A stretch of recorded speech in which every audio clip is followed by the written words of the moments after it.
saya belum pernah mendengar ada penelitian secara medis yang meneliti kebenarannya. Apakah anak kembar yang tidak dipisahkan dari pengasuhnya akan menyebabkan salah satunya menjadi sakit? Ada mitos yang mengatakan kalau tidak dipisahkan, maka auranya akan buruk atau tidak baik. Itu yang saya pikirkan. Saya juga belum pernah mendengar penelitian secara medis. Tidak disangka banyak kesamaan kita yang belum terungkap.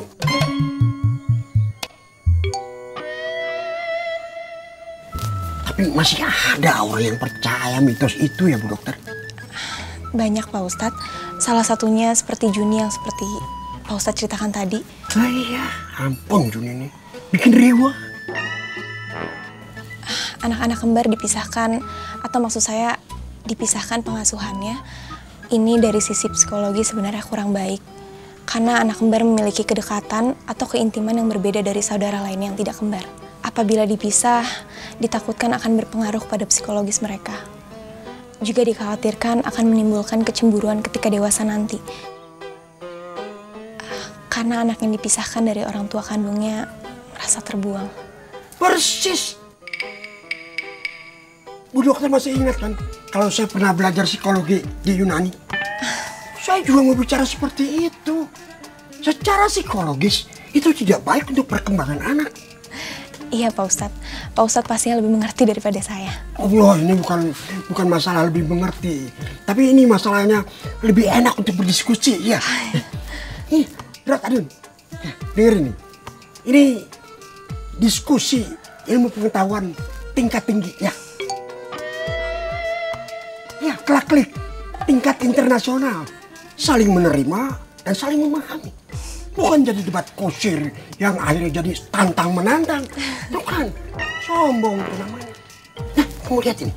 Ini diskusi dan tukar pikiran yang sehat. Tidak saling memojokkan, malah saling melengkapi. Bu Dokter, sebenarnya saya mau mengajak Bu Dokter melanjutkan diskusi ini di kafe sambil ngopi-ngopi. Tapi sebagai pemimpin besar Ciraos yang tamatan Kairo, bagaimana kalau kita ke rumah Kusoi? Maksud saya harus melupakan keinginan saya untuk mengajak Bu Dokter berdiskusi. Karena ada warga, dalam hal ini Tuti, yang sangat membutuhkan penjelasan Bu Dokter. Iya Pak Ustadz.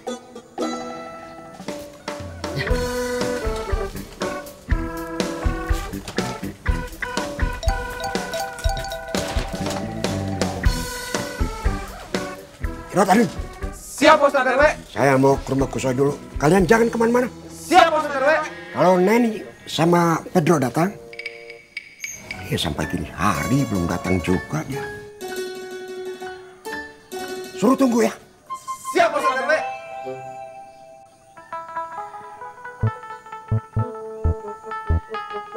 Maaf Bu Yin, saya dan Bu Dokter jalan kaki saja ya. Nggak apa-apa kan? Silakan Pak Ustadz. Ya supaya saya dan Bu Dokter bisa melanjutkan diskusi sambil menuju rumah Kusoi. Ayo. Enggak, udah kita. Iya.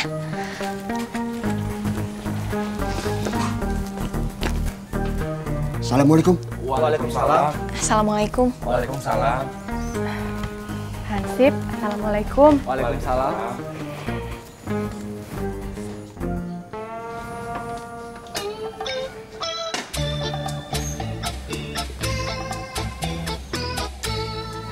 Dun, Pak Ustadz RW teh kerennya. Dia teh sudah tahu apa yang mau dibicarakan sama Bu Dokter Ella. Kan Pak Ustadz RW teh pernah belajar psikologi di Yunani, Rod.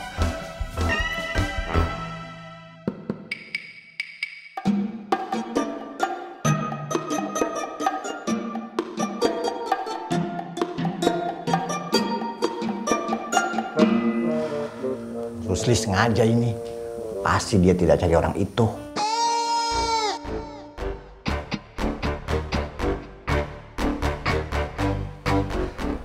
Maaf Ines, biar saya yang... Assalamualaikum. Waalaikumsalam. Maaf Bu Ines, saya tadi... Iya nggak apa-apa. Pak Ruslinya mana? Oh, tadi katanya lagi ada masalah sedikit dengan perutnya. Jadi lagi ke belakang dulu, kamar kecil dulu. Oh begitu, Iya. ya udah. Yaudah silakan duduk Pak Aceng. Iya, makasih Bu Ines. Ya sudah kita mulai aja ya. Terima kasih sudah mengumpul di sini semua. Karena saya ada hal penting yang mau saya sampaikan.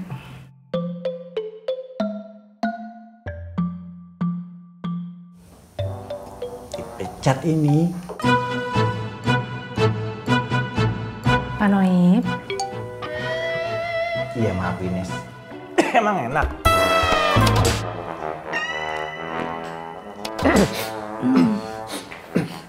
saya lanjutkan ya. Mungkin di antara kalian ada yang bertanya-tanya, Pak Aceng saat ini menjabat sebagai security tambahan, tapi seolah-olah sudah menjadi wakil saya. Itu Bu Ines. Udah bener, orang itu sok punya jabatan. Pak Noib, Iya Bu Ines, maaf. bisa saya lanjutkan dulu ya. Sebelum Pak Aceng bergabung di sini, Pak Aceng sudah banyak membantu kita. Pak Noib ingat itu kan? Iya Bu Ines. Mengingat kebaikan dan ketulusannya Pak Aceng, tanpa diminta dan tidak perlu diminta, untuk membantu dan menyelesaikan masalah yang pernah terjadi di sini, maka saya sendiri berinisiatif untuk memperkerjakan Pak Aceng di sini sebagai security tambahan. Yang tadinya tujuan saya itu untuk membantu tugasnya Pak Noib. Begitu Pak Noib. Iya Bu Ines. Ya, kemudian kita disibukkan dengan kedatangan para TKI yang dikarantina di kantor kita. Yang membuat keributan beberapa kali di sini, Pak Aceng yang membantu. Pak Noib juga ikut membantu kok. Iya Bu Ines. Selanjutnya, Pak Aceng juga sudah membantu kita untuk mencarikan tempat untuk mengkarantina para TKI yang jumlahnya cukup banyak pada saat itu. Nggak terbayang sih saya kalau saat itu nggak dapat bantuan dari Pak Aceng. Ah, Bu Ines. Itu pun Pak Aceng sering berkomunikasi dengan para karyawan di sini. Dengan Pak Noib juga kan? Iya Bu Ines. Tapi nyebelin. Dalam beberapa kesempatan, saya juga sering berdiskusi dengan Pak Aceng. Berdiskusi mengenai perkembangan kantor, berdiskusi mengenai kapan keberangkatan para TKI, dan yang lain-lainnya. Dan menurut saya, Pak Aceng ini bisa juga loh diajak tempat bertanya untuk para karyawan di sini. Untuk Erni, Pak Noib, Ais. Iya Bu Ines. Bu Ines, aku juga. Oh iya, Rita juga. Kenapa saya minta kita kumpul semua di sini? Karena hari ini saya mau menaik jabatan Pak Aceng yang sebelumnya sebagai security tambahan menjadi General Affair di kantor ini.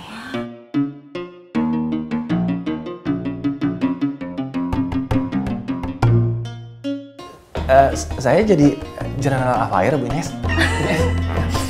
General Affair, Pak Aceng. Oh iya, ya itu dia maksud saya Pak Noib. General Affair. Gimana, Pak Aceng bersedia?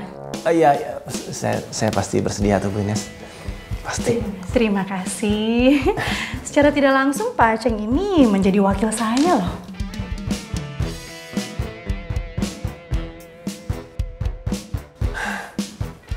Jadi wakilnya Bu Ines? Iya.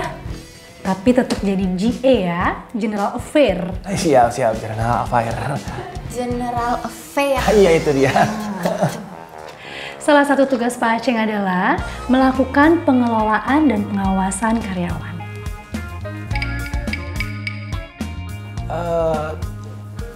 Termasuk mengawasi security juga, Bu Ines? Exactly. Exactly.